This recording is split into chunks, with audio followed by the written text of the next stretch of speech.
Est-ce que la fratrie est une ressource pour l'enfant dont un parent souffre d'une maladie mentale?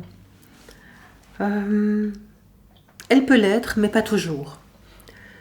On pense d'habitude qu'une fratrie, ça se soutient entre soi, et que donc c'est un soutien d'avoir des frères et des sœurs quand on a un ou deux parents qui souffrent comme ça de troubles psychiques.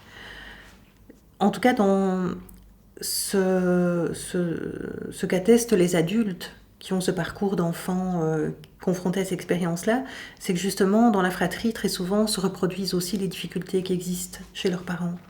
Et quand il y a des tensions, par exemple dans un couple où l'un des deux ou les deux souffrent de troubles psychiques, eh bien, dans la fratrie elle-même, on peut trouver aussi des divisions, des tensions, certains prenant davantage le parti d'un parent, d'autres l'autre, ou bien les difficultés de communication dans le couple se répercutant aussi dans les fratries.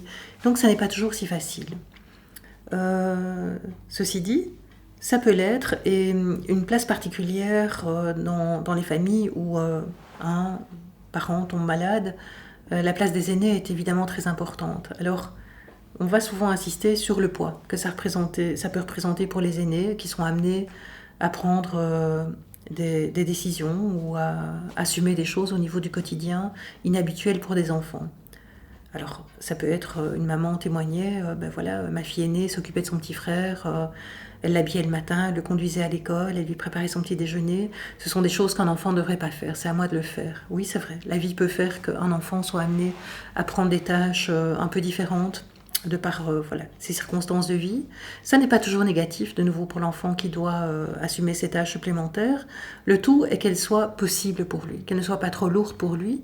Et le tout aussi, c'est qu'elles soient reconnues et que les capacités de l'enfant puissent être voilà, reconnues comme étant quelque chose qui procède d'une compétence, en tout cas d'une ressource que l'enfant va mettre en œuvre à ce moment-là. Donc, au niveau de la fratrie, ce que ça va provoquer, c'est très souvent qu'il y a un enfant qui va se mettre comme ça un peu en position d'aîné et s'occuper des plus petits.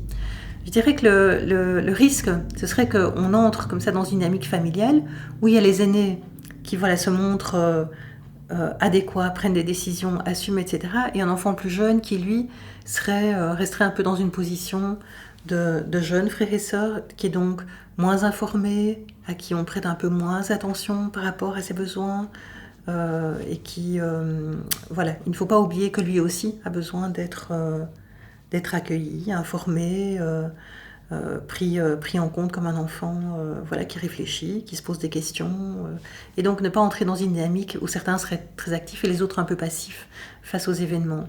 Donc c'est très important voilà, quand un parent est touché, de pouvoir accueillir, je dirais au niveau des questions, toute la fratrie, pas seulement les aînés. Or on aurait tendance parfois à se tourner vers l'aîné un peu responsable, un peu parentifié comme on dit, qui lui va poser ses questions, se montrer adéquat, etc. Non, il faut vraiment prendre en charge tous les enfants d'une fratrie, y compris les plus jeunes.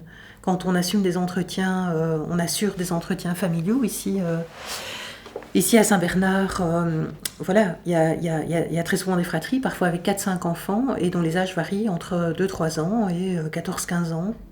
Voilà, chaque enfant a ses questions, et ça interagit beaucoup entre les enfants aussi.